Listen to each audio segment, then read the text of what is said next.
Hey, what's up? I'm Cody the Coin Raptor, and in today's video, I want to talk about the reasons that I think that Bitcoin prices have failed to rally and continue their descent. Now, before we begin, I would greatly appreciate it if you could smash that like button and subscribe to see all my newest, latest videos before anyone else. All right, so the Bitcoin price upside in the near term is hampered and will continue to be hampered by a few important factors.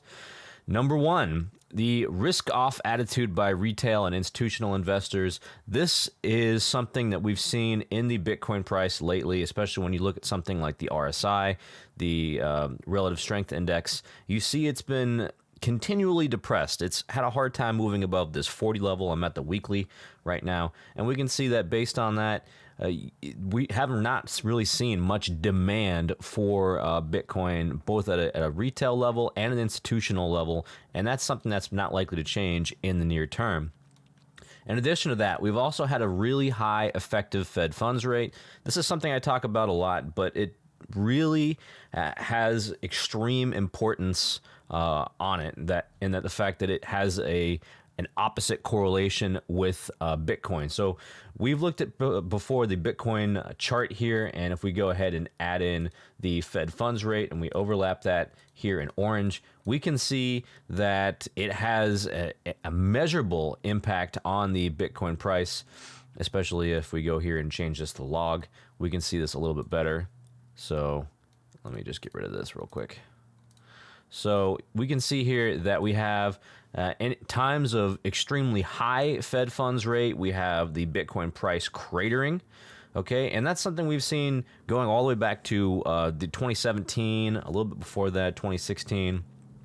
And then it's become even more apparent in just the last year or so where the Fed has raised rates dramatically, okay? And so this right here causes the market to go risk off and causes institutional investors to not want to buy Bitcoin or not want to buy crypto, and there's an obvious opposite correlation here. So that's a big part of the reason why the bear market continues and the Bitcoin price continues to be suppressed. The Fed is still raising rates. They just did a 50 basis point rate in December, and I don't see them stopping until maybe Q1 or Q2 next year. All right, so another thing that we've seen here is the FTX fallout, okay?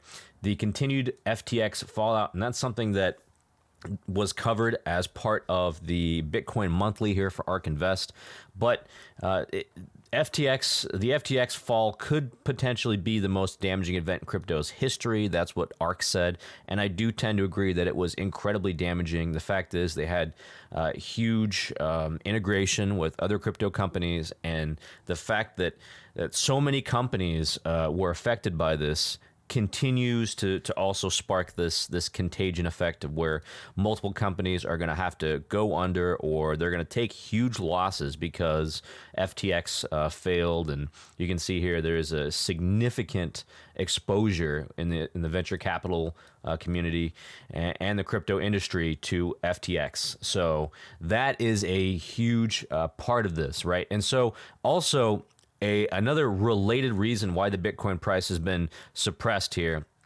is because you have an extreme amount of fear, uncertainty, and doubt, or FUD, in the crypto community.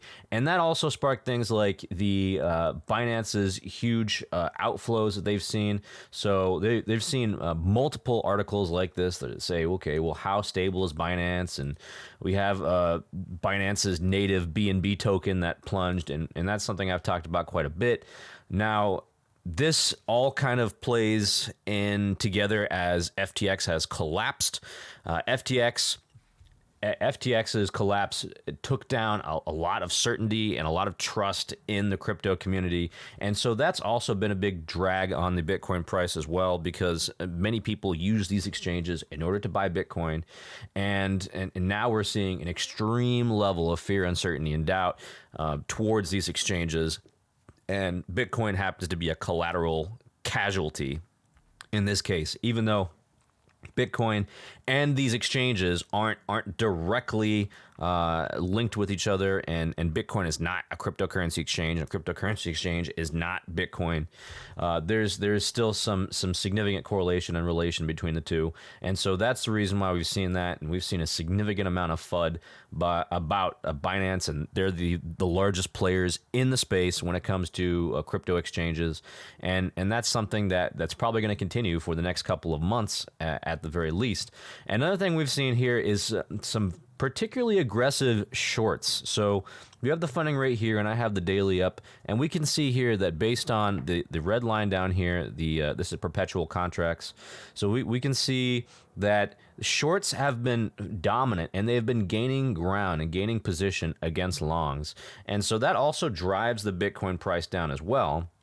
That could also make for a particularly large short squeeze, but it just goes to show you that the attitude among investors and traders has changed significantly. And it's not just the retail crowd here, because you have hedge funds that are also shorting Bitcoin miners such as Marathon, and they're basically betting that Marathon and other crypto miners are going to go under.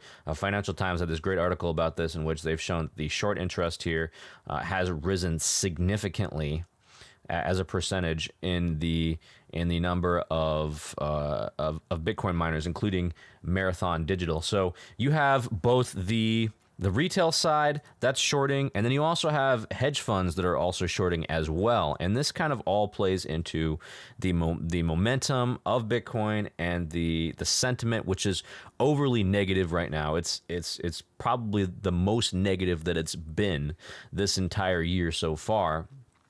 And then when you add to that, you also have additional FUD here coming from central banks such as the European Central Bank, right?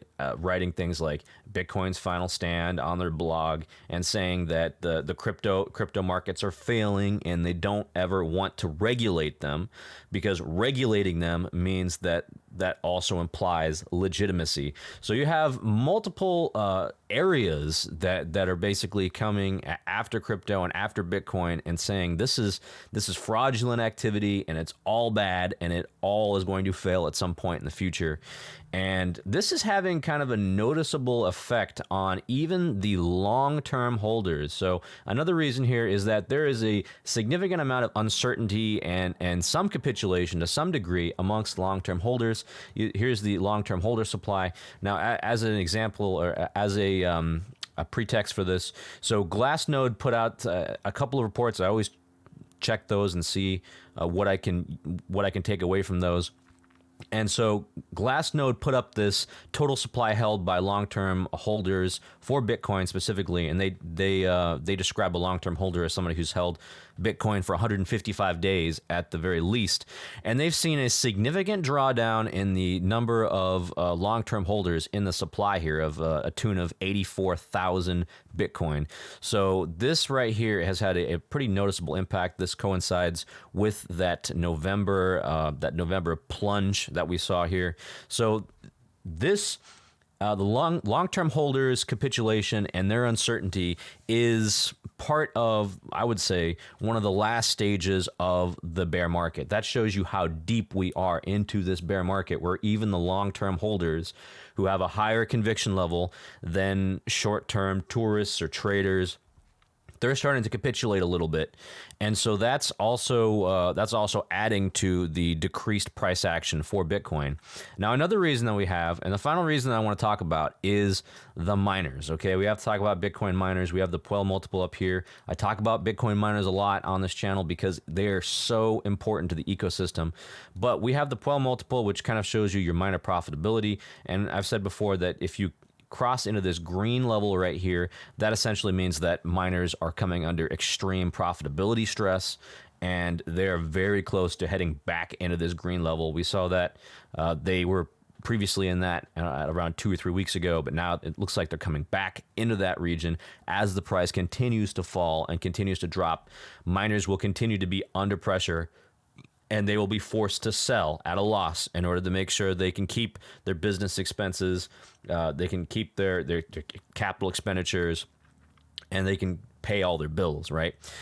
So you also have the miners' revenue as well. Miners' revenue has recovered a little bit. This chart's a little wonky, by the way, so just have to ignore that. But the miners' revenue has recovered a little bit. However, it is still incredibly low. You can see here that we had a peak at about in November 8th.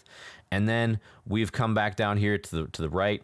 There is a significant rise here in December, and then now it's tapering off yet again. So if we actually zoom out and we look at the long-term chart, we can just see how far it's fallen. Miners have been under serious stress the entire year as the Bitcoin price moves down. And as they come under stress, they will capitulate. And as they capitulate, they will sell and add selling pressure to the Bitcoin price. Also, I want to go ahead and check out the hash rate. So hash rate is probably one of the best examples of measuring whether or not miners are under stress.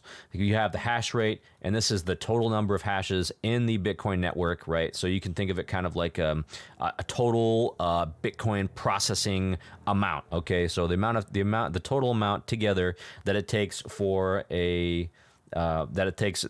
all the miners to complete their processes.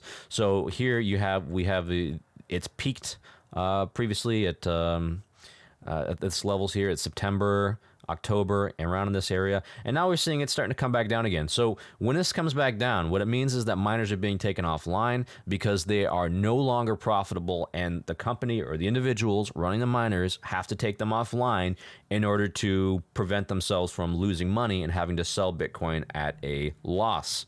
All right. So this has been a significant event. It's recovered a little bit, but right now it looks like it's kind of peaked out again, and it's going to come back down again.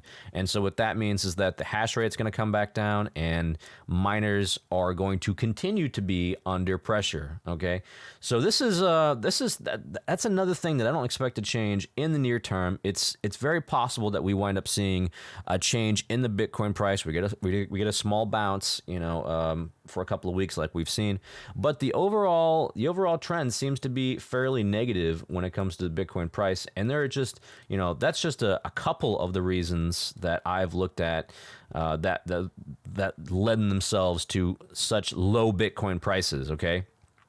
So with all that being said, capitulation events and that fear, uncertainty, and doubt are common during Bitcoin bear markets. Every single bear market before this has had them, and this bear market is no different than those. The bear market low might not even be in yet, but we have seen significant downside risk already priced in, and serious capitulation has already happened. That should be obvious by just looking at this chart. You can see serious capitulation happening here. I still remain bullish long term, and I still see this as a fantastic opportunity for myself to accumulate at low prices. Now, I'm curious to hear about what you guys think. What other reasons have caused the Bitcoin prices to remain so low? Okay? Thanks, and have a fantastic day.